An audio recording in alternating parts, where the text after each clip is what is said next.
Hello, everyone. Happy Monday. Welcome to Tome of Knowledge, where we have tomes full of knowledge. I was laughing at last week when we had when you shared the little book meme.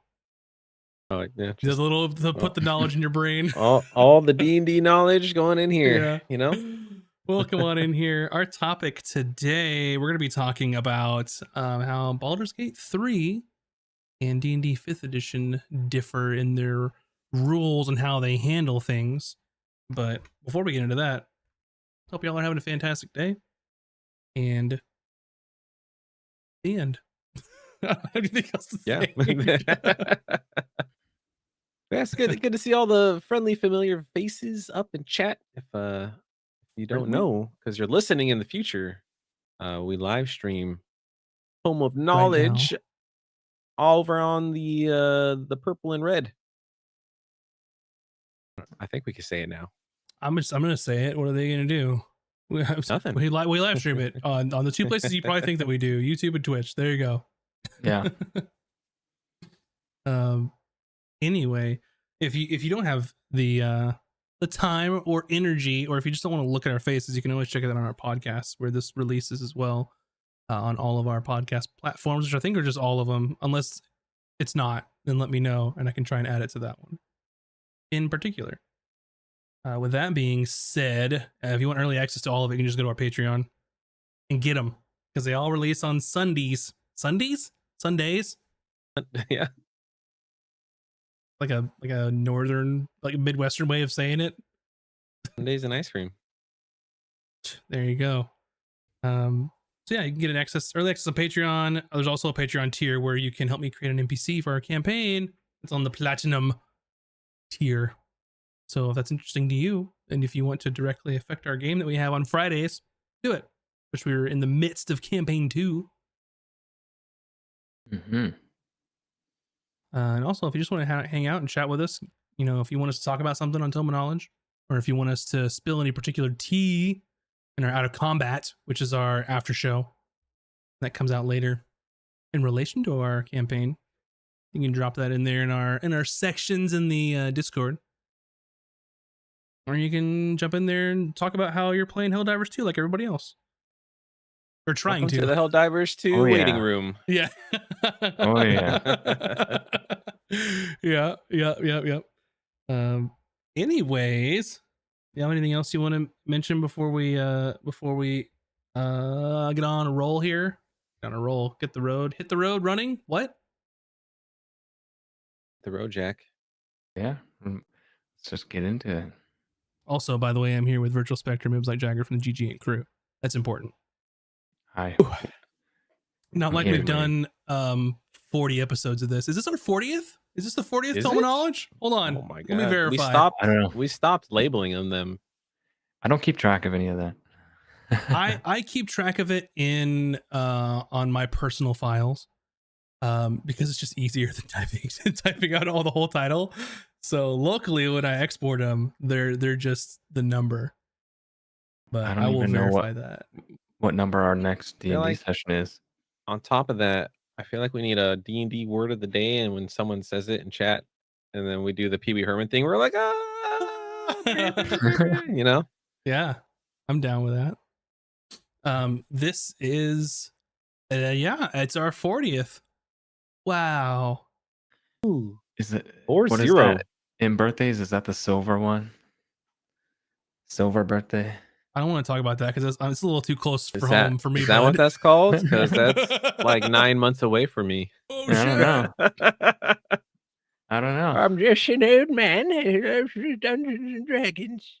Surprise! We're all old, except for Vince. Yeah. I'm baby old, I guess. This is gonna be old.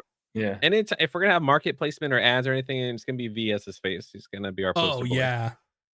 Oh yeah. That can only last so much longer. Well, it should be one of the girls' faces. When you get your cool man bun going on, it's gonna plaster it everywhere. When it's ready. That's right. We need to have a man bun off then. Oh, I mean, you win. We'll both do our best. There. You'll win. I didn't know your hair was that long, Oops. It's always slicked back. It's getting there. I just, you know, Just little boop. We Go with the are samurai top knot. Yeah. we're entering into our long hair don't care phase of casters and cantrips, everyone. When you're almost 40, you decide to grow a man bun. It's called immersing ourselves in a fantasy world where you just your hair Yeah. grows out. Mhm. Yeah. But anyway, Anyways, the on to real our topic. actual topic. That's okay. There's nothing wrong with a little banter. Yeah, banter's fun. beforehand. Yeah. Um, Baldur's Gate 3 versus D&D 5th edition. If you played either, or I guess if you've played both, you know that there are some differences. In some cases, some key differences. And I know that we have all curated independently our own list of things. So I think that we could just like bring something up and talk about it. Or if perhaps if someone has more things than everyone else, then they can just keep bringing things up. Who knows? We'll just figure it out. Yeah. So I'm gonna pick Moobs to go first. Because I said it first. I feel like I go first every time now. It's because you're so well prepared and I talk so much during the intro that I need to break it up. And I you're go just last. you're just the go-to. All No, right. VS, you're going second now because you said that, VS. Boom. Oh, I'm gonna pick Shelbs. Shelbs goes first. I guess the no, I'm not gonna go with the obvious one. That like one's tabletop and one's actual video game. Good. Are we taking turns? Is that how we're doing, or I'm just gonna? I mean, we just throw one out there and we'll just feel it out. All right, we're gonna feel it out. I guess. Dungeons and Dragons, you need friends to play with, and Baldur's Gate 3, you can play it by yourself. That's very true. It's really hard to play D&D by yourself. I just if you're yeah. Yes. Yeah, you could try. Yeah. I'm wondering, it's like, has someone homebrewed a way to play with yourself in D&D, or I guess to play D&D with yourself? Those sound like different things. Whoops. One requires you're rolling charisma against yourself. Yeah. I don't know. I'm sure there's has to be a way that someone has created a DM deck, and then you pull from the DM deck. So you're playing against the deck for D&D. That's a possibility. We should copyright that, patent it right now before it ever goes out. Yeah, we said it first, and this is proof because this is recorded. I bet there's something like that, like a DM-less type situation. I'm wondering though, even without a deck there, would that be akin to like playing chess against yourself? Because I know some people do that. You can play chess against yourself, right? But I guess D&D is not as adversarial, though, or it shouldn't be. Yeah, if you have a good group, then yes. Unless they like playing like that. Yeah. I think it depends on, like, if, let's say the deck thing is what it is. Are they all just combat encounters? I guess. Or I don't know if you could fit a puzzle on a card.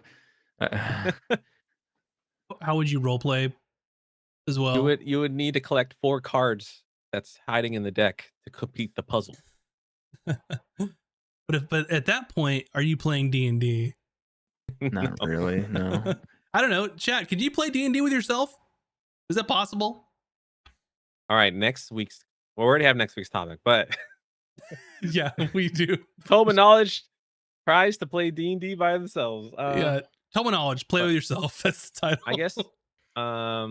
Yeah. So I'll just keep that bucket, like just like general things about D&D versus Baldur's Gate. But so yeah, you can't play it by yourself, but you can in Baldur's Gate 3. There's no DM in Baldur's Gate 3. And I would argue there is, but it's a computer with a narrator. But it's predetermined, right? How much of what I do is predetermined? You'll never know, will you? That's true. That's true. That's a good point. There's a level cap in Baldur's Gate 3, where in Dungeons and Dragons, well, I guess the cap is there. No, there is no cap, because if you could go beyond epic in D&D. Party limit to 4 maximum in Baldur's Gate 3, where in tabletop you can have as many players as you'd like. Probably shouldn't have more than 5, to be honest. Yeah. But hey, you know what? At your table, I will also say that when I solo play Baldur's Gate 3, I instantly get the mod to have 5 Yes, because I feel like having a 5 party of 5. is I haven't is the seen that one perfect yet. number to me. It's Yeah. just the party limiter mod or something like that. Mhm. I have to look into it. So technically, you could have 12 people if you wanted to, but that's just insane. Mhm. You got Yeah. one VS? You got any on your list? Yeah. For me, that it's more of an issue, I think, with I Baldur's Gate, and I don't know if this is a Larian philosophy because I didn't play the previous one or any of their other games, but they seem to really like making dangerous terrain because there's more ways to create it Mhm. now. The Larian special, for There's sure. spells leave lingering ground effects. Yeah. There's like oil and barrels everywhere. Um, there's like things that can entangle you all over the place. Like they seem really heavy on like tough terrain elements, which in D&D it really is dependent on like where you are, like Mhm. what your DM is trying to do in terms of like that game session encounter or something. But it seems like it's everywhere in Baldur's Gate 3. And then some other changes to like action economy that I have a hard time jiving with. Some of the stuff they add that you can do as like bonus actions is nice for gameplay purposes, but can be kind of a little strong, I think, if they were applied that way in the tabletop game. You've hit a Um, couple of high points for me. I want to talk about yeah, surface effects. yeah, So that's a hot topic. those are kind of my come to the top of my head when I think of differences. So my official rating on my notepad here, it says surface effects rating meh. So I think personally that it kind of works for a video game. Me as a player, I don't like it in the game. Like I don't want all that shit to deal with. And I'm mainly thinking of surface effects like random shit on the ground or like an acid pool or whatever. Like those things can pop up in D&D, but I feel like the frequency is just so often in that game. So it's personally not to my liking. I would say as a DM, I would hate to have to keep up with all that shit unless there's something I can put on the map and then just say okay there. But like get like barrels full of stuff. I don't know. It seems like adding more onto a system that has so much already. I guess that's another thing none of us really touched on is level design. In D&D, it's all imagination, right? Your DM sets a scene for the players, and you can have a map when combat happens, or if the DM really needs to lay out something for the players. But for the most part, when the players are moving through an area, it's it's all imagination. Your DM's describing what you're looking at, like. But in Baldur's Gate, it's very like you're in the place, and it's got ledges or I don't know stuff to hide behind, and it's a very different dynamic. I think when you're playing, not having the imagination aspect of it, it's it's just presented to you, which it's a game, so you can't like have imagination in a game really. So Yeah, I think that's one of those things that like they just have to. yeah, I get it, but but it is a different if it- feel. yeah, 100% there. You mentioned some bonus action things, and I'm going to take that opportunity to call out all the things I have about bonus actions because I have a couple and there's some quick hits. Jumping as a bonus action, hate it. Oh, yep. Hate it. There are so many other class and subclass dependencies that use the bonus action, and having to use a bonus action to jump, I don't like it. And I don't like how you can break the rule of jumping farther than your movement, which is a 5th edition rule. That even if you technically have a strength high enough to jump 60 feet, if your movement's not 60 feet, you can't. I would go back to just tying it to movement, It's honestly. also a bonus action too, which is not the case in D&D, right? Yeah, that's why You I can hate just- it. Yeah. I'm fine with it because like it is a video game, and having a lot of movement in a turn-based scenario, unless you're like out of combat, of course, but it gets you into alternate methods of getting to places or traversal because it is a video game, and the devs have like taken an account of that players can do this and jump into places where they shouldn't be unless they have spell assistance and stuff, and the game allows you to do that. So it's just like more free form, because Baldur's Gate 3 is also a lot about exploration and finding little nooks and secrets and stuff like that. So Mhm. for me, I think it's fine. I'm okay with it. I mean, they have this weird thing where like you have to use a bonus action and you have to have at least like 10 feet of movement to jump in the first place. So they like are doubling up on the rules, which feel weird to me. Like I think if they just based it only on movement, high strength person can jump far anyway. Spells can make you Yeah. move further anyway. Like use jump. Bonus action shove is really Stupid. strong Hate it. because if you have a character with a decent enough strength score, you have a high chance of shoving the enemy really far away from you. Like I think the shove distance is further than you can do in Oh, like D&D by a large sure. margin. And then you Yeah. don't need like to disengage Yeah, at all. and yeah, I don't like the bonus action shove, and I feel like it's one of those things to where most of the time when I do it, I never intend to shove with someone. It's like, oh, my turn's over. What else can I do? I guess I'll just shove now. Yeah. Like that's always what happens to me. Is like I may as well shove. I have a bonus action and I can use it. So I don't like it, especially since you can just push people off ledges. And the other thing is there is no pushing prone. That you Right. can't That's true. Yeah. you get right back up too. Yeah. And when you're prone, I believe you lose your turn, right? If you get knocked prone. Yes. Yes. That's another that big is true. change. That's That's not a is a big change that I hate. Huge change. yeah. Bonus action for potions. I am meh because we use bonus action for healing potions in our games on yourself. So some of it's good, but every single potion, meh. Yeah. It's Again, I'm fine with it because yeah. you have so many options the game gives you, right? In Baldur's Gate 3.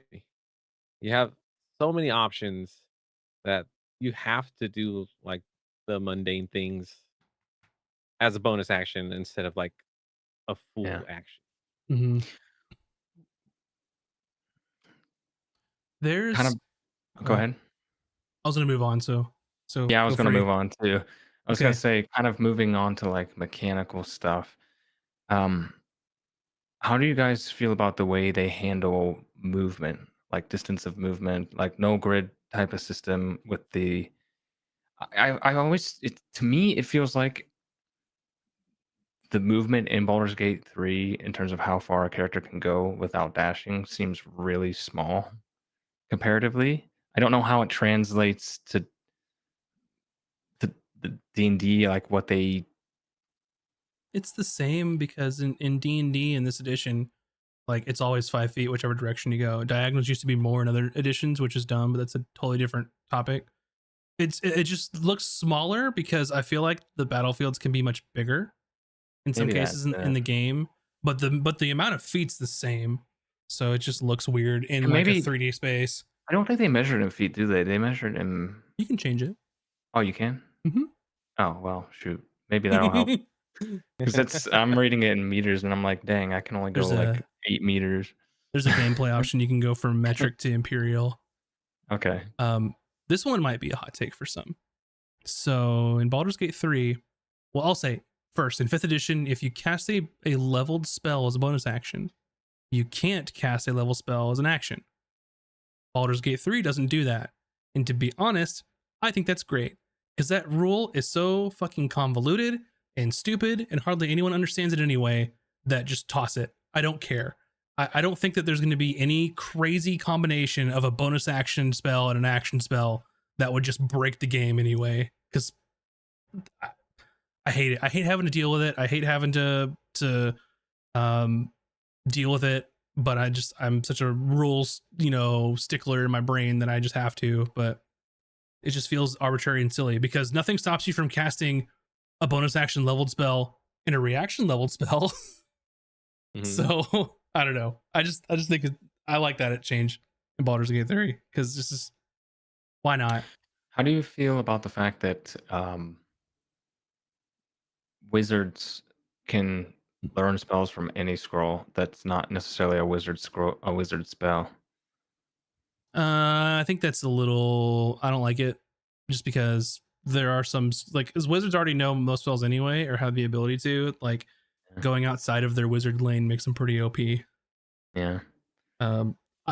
So I think I can see why they did it. Patched out though? Was that like not think so. intended, and they patched that out? Oh, did they patch it? Okay. Yeah, because first thing I did was give my wizard aid. Yeah. Okay. I hadn't realized that. I'm gonna point out, and as I will say, Village is very opinionated on Baldur's Gate 3. That's no surprise if you hang out in our chat or in our Discord. It's convoluted, but it's for balance. Meh. Spellcasters are so OP anyway, it doesn't matter. Like as you get to higher levels, they outpace marshals 9 times out of 10. It's the spells themselves that need addressed, a lot of them, in order to like tone down the power level of like full casters. Because once they get to a certain point, it's just there's nothing a marshal can do that's going to catch up, just because the spells are so strong. So. Yeah, like I off the top of my head, I bet if I sat down and looked at all of the bonus action spells and how you could stack it with other non-bonus action spells, maybe there's a weird combination that would work. But also we're talking about a game where one dip into Hexblade Warlock makes makes a crazy stupid build anyway. So I don't think it's any more broken than anything else. to be honest, like I don't know. It's to me just seems silly. And I got one more hot take if you want. Yeah, go for it. While we're on a hot take roll, I think that Baldur's Gate doing away with the whole somatic component and material component and like having to have the handedness thing not matter. I like it. It's a stupid rule in D&D anyway. And here's why. I'll tell you. So D&D, if you have a spell with a somatic component, it means you have to gesticulate with your hands. You have to have a free hand to do it, right? Right. And you can also, there's also spells that have material components, right? So you have to have either a component pouch or a focus to do it. So theoretically, if you have a sword in one hand and a shield in the other, and it's a somatic or a material component, you can't do it, right? Supposedly. So go back to Sage Advice Compendium and all other opinions from the people who created the rules. I have a sword in one hand and a shield in the other. I have a component pouch, which is allowed via my class to cast spells. I can drop my weapon as a free action. Doesn't cost anything. I can pull out a component as part of casting the spell. Doesn't cost anything. I cast said spell. I pick up my weapon as a free object interaction. I have sidestepped the whole purpose about material and somatic components required for spells. And which is probably why, if you're wondering on the show, that I don't ever talk about that, because you can sidestep it easily and it's a pain in the ass. I don't like it for flavor reasons too. I feel like you see plenty of mages in a lot of fantasy media that their focus is their staff and they're just casting through their staff. They don't necessarily have to wave it around in any kind of pattern or throw dust into the air or like I get it. They want some sort of financial cost to these things, I guess. Well, it's not even that, because unless it's a gold cost like requirement, you just buy a component pouch or a focus, and Yeah. it deals with that. Like even in the wild stuff, like what you're saying is, I have a shield and a staff because I'm a battle wizard. You know, oh, this is a somatic only spell, so your wizard staff can't count. You have to have a free hand. Okay, I'll just drop it. Like I don't like. Who cares? Like it doesn't matter. Yeah. But anyway, No? I don't know. I don't know if it's a hot take or not, but you can I don't think juggle around so. dropping your weapons and shit. It doesn't matter. I agree with not having to deal with that in you know what? I don't think I've ever played D&D that way because when I played different game now, but when I played Solasta and I had a sword and shield and I couldn't cast a spell, I was like, "Wait, why can't I cast a spell? I don't understand." So it took me a while to figure that out. I was like, "Oh my goodness." And there's stuff built in, like as, as a paladin, or I believe a cleric maybe as well. You can make your holy symbol on your shield, wear a necklace, component pouch. There's already ways to sidestep it anyway. It's just a antiquated rule that adds more headache than anything. Yeah. All right, I'll let y'all talk now. I'm sorry. There's you brought up the bonus action thing. I'm like, I'm going in. Like, let's do it. I know It's there's big also differences in sneak attack. oh man, I don't like it at all. I No, hate it. you can't sneak attack. You have to be hidden, right, in order for it to work. Or It's someone else can be an adjacent. yeah, it's not a passive either. You have to activate sneak attack, Yeah. but you can't stack it with other abilities that would gain you extra dice for damage. There's that component, and as far as I could tell with my brief time using a rogue in there, you can't use it on like a reaction or anything, which I don't know. Like if you haven't used sneak attack yet, you can't use it like on an offhand attack. It has to be like your main attack, right? There's an Like if offhand attack version of it, like a separate button. But also, is I there play with really? so many mods now, like since it came out, that I don't know what's real and what's not anymore in a lot of these cases. Maybe that I'm not 100% sure on that, VS. But I do know if you miss with your sneak attack, it's gone, and you can't use like an offhand weapon to try to get sneak attack again. that's I think what I was trying It's to like get a at. once per turn Yeah. use, and it hurts my soul when I missed with a sneak attack. I'm like, why is this happening? Because I can't follow up with my second attack to try to redeem myself. So it hurts. It Uh hurts so much when you miss. oh, we talked about this. The fact that somebody found out that for initiative rolls, Baldur's Oh, Gate uses a D4 instead of a D20. hate it. It's on So my you're I didn't not even hated realize. list. I didn't so even you're know. not actually getting an accurate like your stats aren't being fully utilized like your attributes for I will say they are, because if you think about it, like I see the reasoning of why they did it, because making the die roll a d4 plus your initiative bonus compresses the like outliers. So if you have a naturally high dexterity or a big bonus to initiative, on average you're going to be higher than everyone else because your only options are 1, 2, 3, and 4. Versus a d20, if you have a +8 initiative but roll a 1, and someone else has a +1 initiative and rolls a 19, they're going to beat you. So I see why they did it.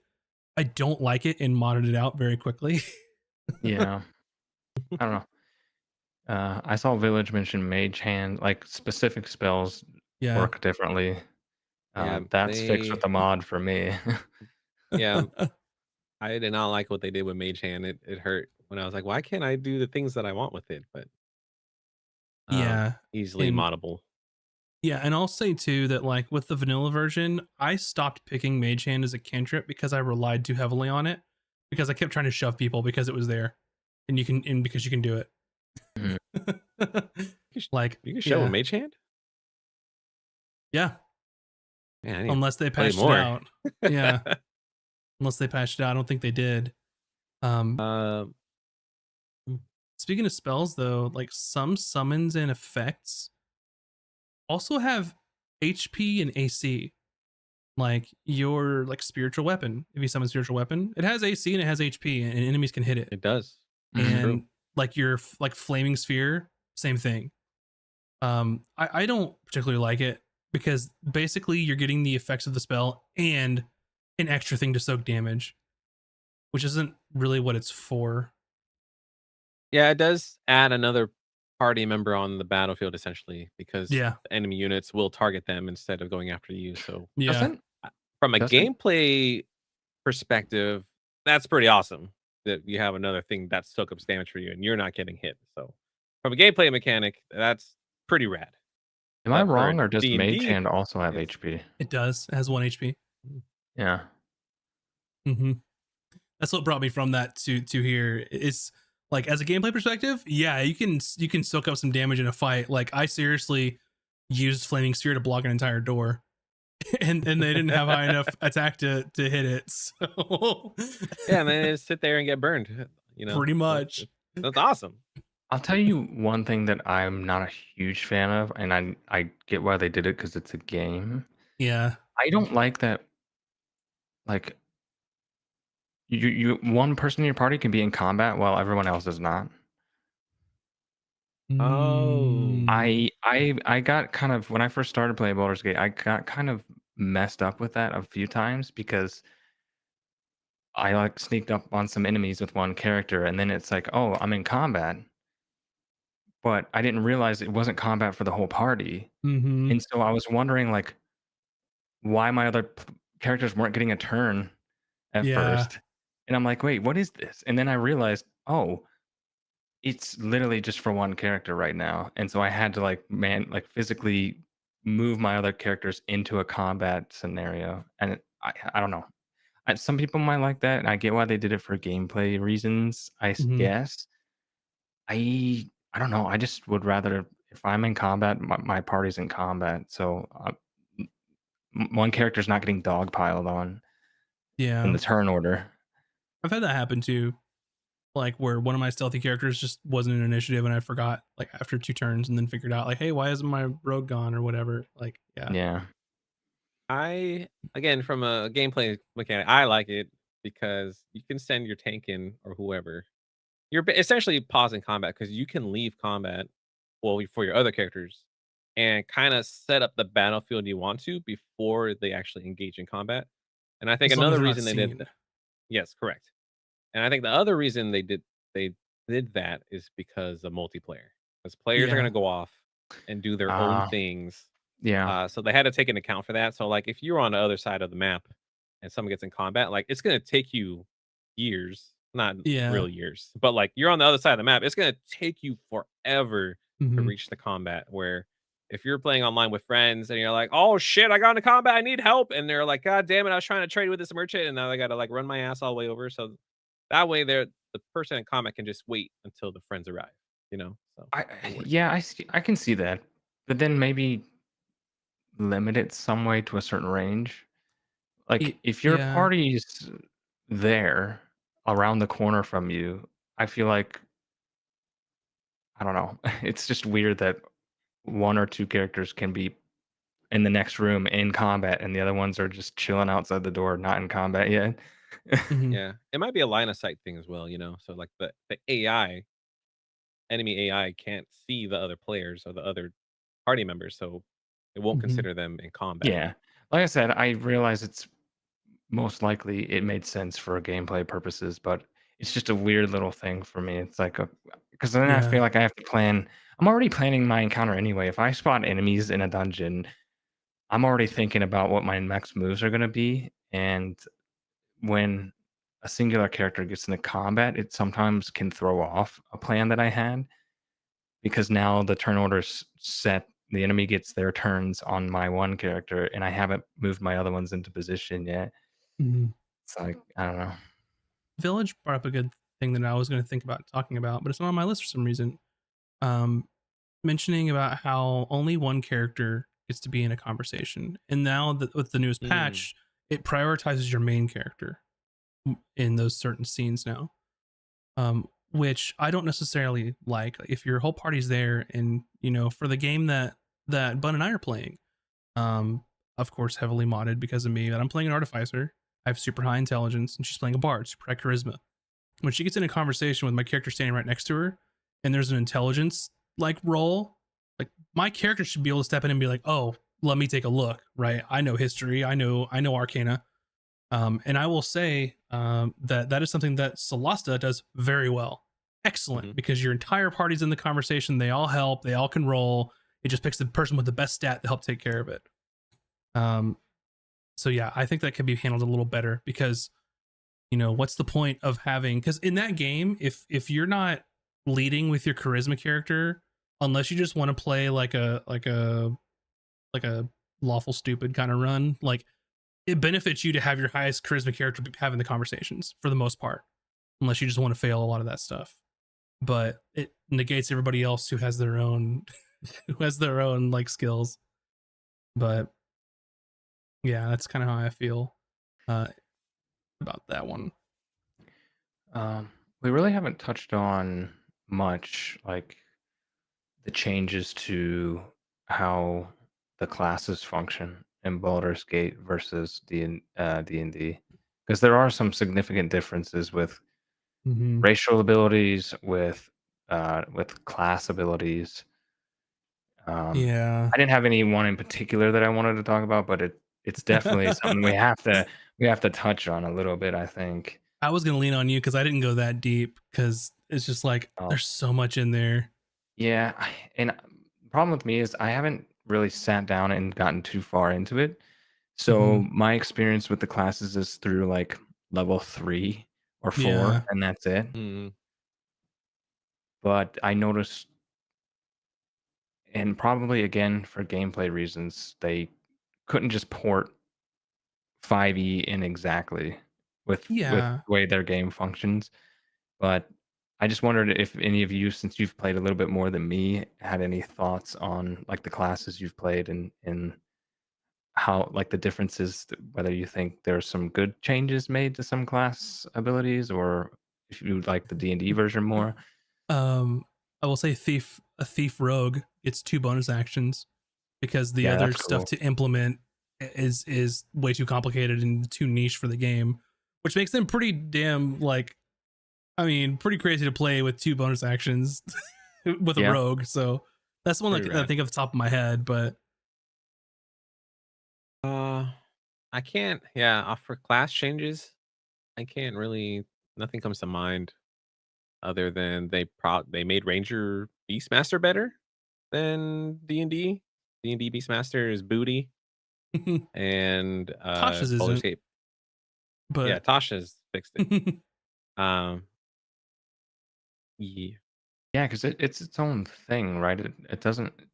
It's like its own character. It doesn't act off of your character's like turn. It's got its yeah. own. Yeah, there's a lot of that too, where normally like some specific like powers or abilities would be like, and this thing gets, is behind you in initiative. Whereas in this one, almost everything just rolls its own initiative, which is fine, I guess. It's neither I here do. nor there for me. I haven't played a druid, but I've seen people talk about it that like the wild shapes how they have wild shape implemented in Baldur's Gate 3 is not as good even as the D&D version. I don't know. I haven't played it, but I've seen a I lot of haven't people talk either. about it. I mained Druid and played all. I did Moon Druid all the way to completion, beating the game, and you are limited on forms. I just heard they're Because overall weaker potentially I've than. trying to think. I didn't feel like I was weak as a druid when I played. I felt pretty badass, and I know you can't pick whatever form you wanted. Like you have a plethora of beasts in Dungeons and Dragons. So for mechanic Yeah. wise, it makes sense because they need to limit how many shapes you can because it could get Sure, like sure. out of hand and The crazy. But I didn't feel weak at all. I felt pretty solid as a Moon Druid main. the problem in 5th edition, your Moon Druid, right, like, is you have tons of forms because you can just pick beast. There's tons of beasts. Most of them are ass, and there's usually a best in slot version of Druid. Like it's pretty cut and dry that if I am this level and can do this level of beasts, like this one or maybe two are the best. Almost always related to like AC and HP, because those probably are going to take precedence over like the abilities they have, except for like extremely niche situations, which is why I like the druid changes in 1D&D, because now that doesn't matter anymore. But anyway, if you want to learn more about that, go watch our previous episodes about it. Yeah, each form I had a what D&D doesn't have, Baldur's Gate did with forms is like each form had a unique ability, or like if you were the owlbear, you had enrage or roar that like frightened enemies or something like that, or um I think which is a yours holdover from 4th edition, by the way, one of their special abilities. But yeah. go ahead. I think cat one of the cat forms you specialize in stealth, so you can sneak around better. I don't recall. I just owlbear as soon as I got it. That's all I was forever. Yeah, and which is technically rule breaking, but who cares Yeah. in D&D? I have two that I actually like. If we want to stop having the negative fest, Yeah, go for it. if we want to do some BG3 things that I actually like. Sure. First off, having unique actions you can do for each melee weapon or weapons in general, Mhm. fantastic. Maneuvers, Love it, baby. love it. Yep. Like all the cool extra things, like some weapons have like 2 or 3 things that you can do, and they're usually like once per short rest. Absolutely love it. And D&D loved it so much they added it to 1D&D Yeah. in a different way Thank slightly, God, but 'cause it's so yeah, good. Just to add a little more flair, more little breaks up the monotony of yeah, like, especially if you're low level and you just I attack, I miss, or I hit, I do 6 damage. But that Yeah. it adds more things. hmm One of my favorite things to do when you first get Lizelle in your party is like, oh, you get your one attack, but then as a bonus, I can bash somebody in the head with the pommel, and it has a chance to like hmm I forget Daze what it them. does, daze them, which means they don't get an opportunity attack against you or something like that, or they don't. Yeah, yep, they can't do something against you, and it's like that's really good, hmm and that makes sense. You have a pommel on your big sword, you can use it. Like yeah. I don't know. I really like that, just because it just adds the additional flavor. Because like it or not, in D&D weapons right now, it's literally just like a stat stick. Not really a stat stick, but like a damage dice stick. What's what's the stick that I can get the highest, um die version to use? Because 99% of the time slashing, bludgeoning, and piercings don't matter at all, except for some very niche monsters. So Yeah. really it's all about which one's a light one that I can use, or which one's finesse that I can use, or which one has a longer reach that I want to use. I mean, just look at, halberd and glaive. They're functionally the exact same on the D&D equipment list. They are literally the exact same except for the name. But adding those special like things is fantastic. It would change D&D, I guess, aesthetically and combat wise a lot too, because everyone's gonna pick the best weapon that has the big snubbies, right? They don't. Mhm. It doesn't matter what it looks like. Everyone's gonna pick greatsword. Everyone's gonna pick maul. Everyone's gonna pick rapier. It's always the same Yeah. weapons over and over again. And if you try to mix it up and are like, well, I'm going for an aesthetic, but then now combat mechanically, you're doing less damage. Yeah. It really, and I like what they're doing with the 1D&D with adding some special things to weapons. But Yes. Baldur's Gate 3 makes me want like more nuanced targeting. Like I know with some of the ranged weapons they get like hamstring shot or something where hmm your character aims at the legs, and if the attack hits and they fail their save against it or something, then that character's hobbled for a turn and they got like half their move speed for a turn. hmm It's like that'd be so cool in a D&D setting to be like, I'm the marksman archer. I'm gonna pinpoint the shot at that enemy's knee to slow them down. You can do that for flavor, but Retire. there's no rules around like how that would work. It'd be up to the DM to like role play it as okay, you hit that guy in the leg, he's slow. But the DM doesn't have to do that. There's no rule for it. But it's like that kind of thing. Is hmm really cool. My Yeah. friends, we tried to do we called it like called shot. and it would have kind of effect. And the only thing, not the only thing, but the thing we came up with was it was you subtract from your attack in order to get a status effect or whatever. But yeah, that would be pretty cool. It would be extra stuff for the DM to have to keep track of, It but would be. if it only lasts Uh, like a turn or something, then I don't know. the second thing on here that I like are the different pieces of armor slots that you have.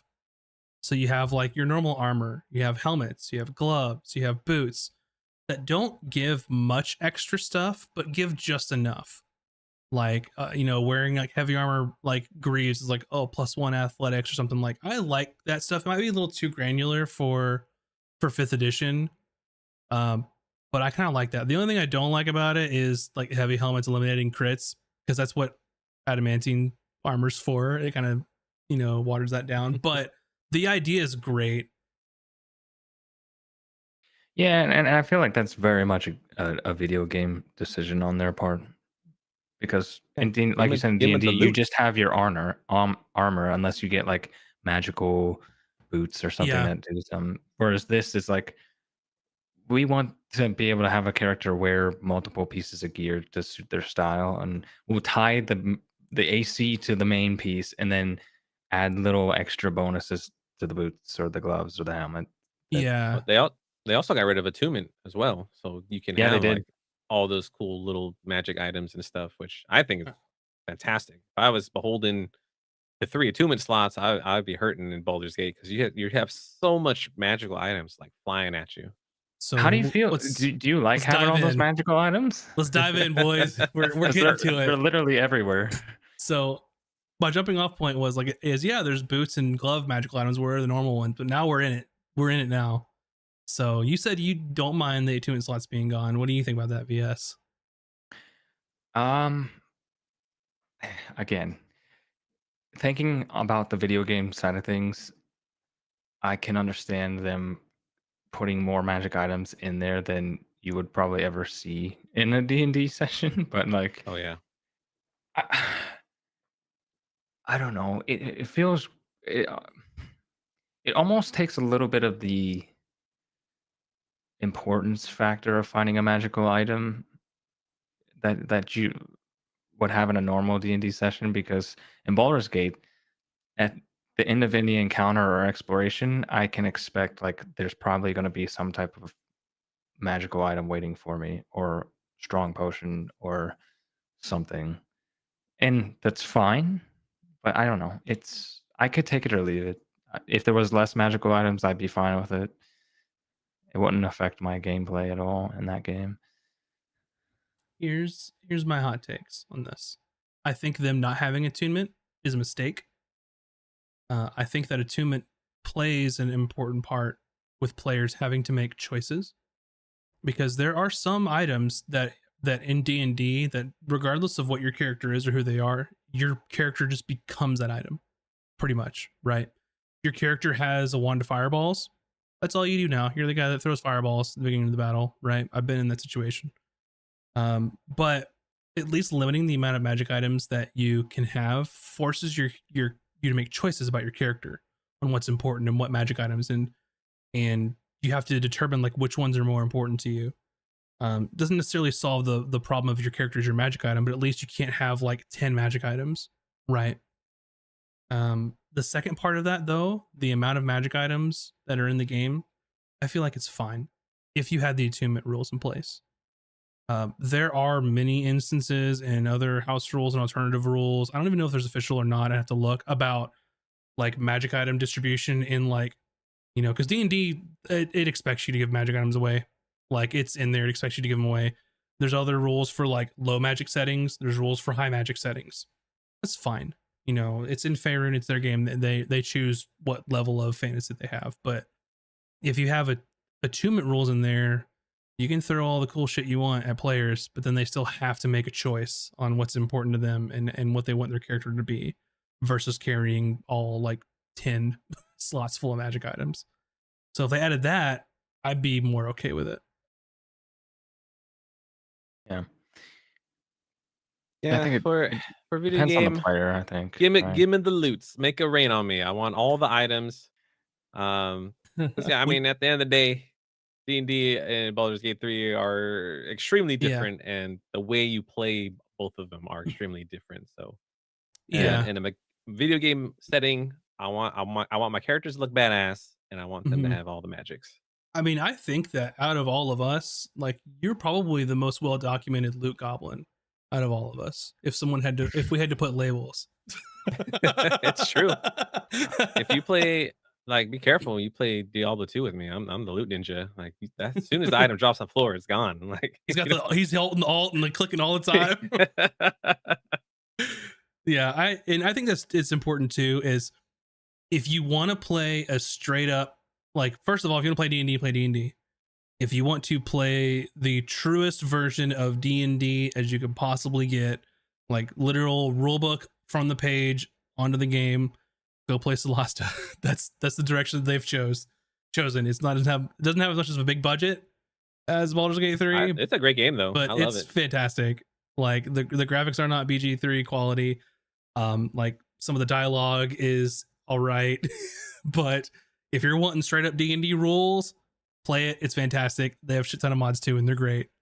Yeah. But I think ultimately you have to think of Baldur's Gate 3 as like a version of D&D with their own house rules put into it, because it's not Yeah. a faithful adaptation 100%, Yeah. which I don't know. It's hard to do that in the first place. D&D is definitely, or Baldur's Gate 3, I think, is meant to be a game that draws heavily from D&D, but it's its own thing, and it's meant to tell an epic story with interesting characters that are well voiced and with really cool set pieces, and that's why so many people play it and love it. So, Yeah. Well, I was already a big fan of like their Divinity Original Sin games. Mhm. So like this was just more of that, but Yeah. in a Dungeons and Dragons settings. I was already 100% in. Like it's a fantastic game. Deserves Mhm. all the awards that it yeah. won, and it's just an incredible game. Amazing.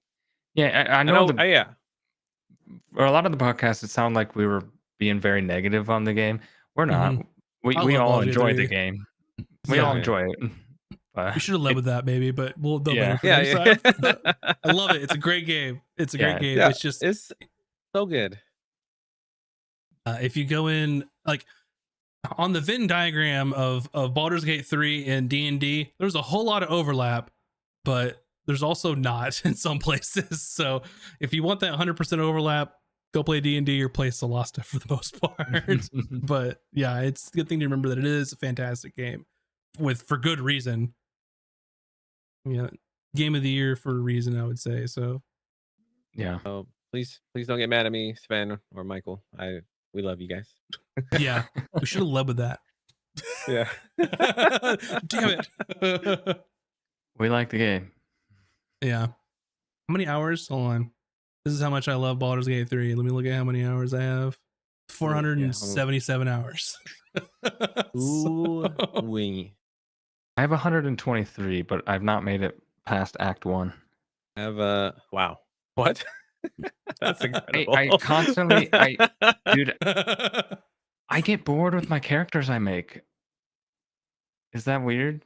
no, No, not I'll at play all. to a certain point and be like, I want to try something else, and then I do that start in over. D&D campaigns. So Like I was at the point where I was making too many starting over where I was like, all right, I gotta push myself through because I want to experience the story. Mhm. And to do that, I need to stop making new characters and I stop do making have a character I like yeah. now. It's Yeah. it's basically Laura Croft. Looks like her. She's a rogue right now with going to be a ranger multi-class. I think I'm sticking with it, and we'll see as Nice. far as I go with.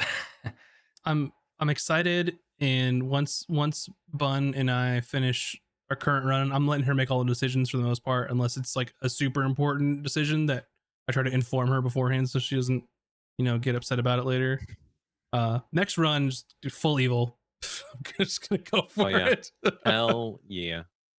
I sincerely want to play a multiplayer game with you guys and do like a Fellowship of the Ring like characters. I want to do that Amazing. so badly. Me too. Man, there's so many things we didn't touch, and There's a we lot. ran out of time. Well, Yeah, I mean, if you think about it, think about how many rules there are in D&D in general. that And is that just also true. requires us to have to compare every single rule and ability and spell in D&D versus Baldur's Gate 3, which there's not a whole week full of podcast time for that. So Yeah.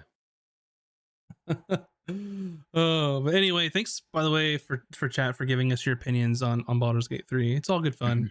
Play it if you like it, don't play it if you don't. It's okay to criticize things, but just have fun. Yeah. I think with that, that's pretty much it. Our version of what's different. But that being said, thanks everybody.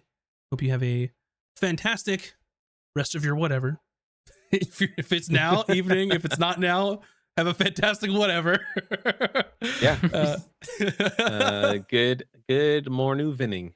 Yeah. That's what I usually like to say. Covers Good all morning, the vinning. time zones. Yeah. In one little phrase. Perfect. Good morning, evening, everybody. We'll see you next time. Bye-bye. Bye. Bye.